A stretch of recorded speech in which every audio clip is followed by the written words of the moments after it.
আমরা একটা বৃত্ত দেখতে পাচ্ছি, বৃত্ত থেকে একটা কিছু আঁকানো হবে। কি করা যায়, এই বৃত্তটা ঠিক মিডল, এটা এখান থেকে রাউন্ড করে এখানে, এখান থেকে রাউন্ড করে এইখানে, উপরের দাগটা একটু মুছে দেবো।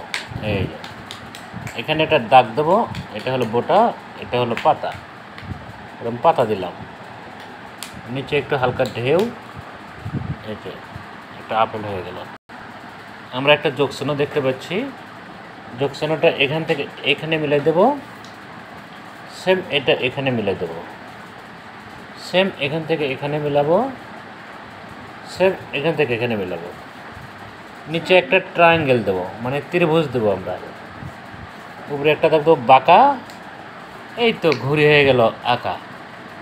কেমন লাগতেছে কমেন্ট করে জানাবেন। ধন্যবাদ।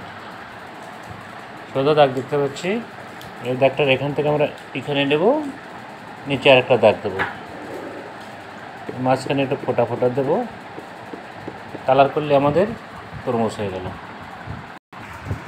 আমরা এর মধ্যে কালো ফোটা দেবো, সুন্দর করে বিচি, তরমুজের বিচি বোঝা যাবে, এভাবে করতে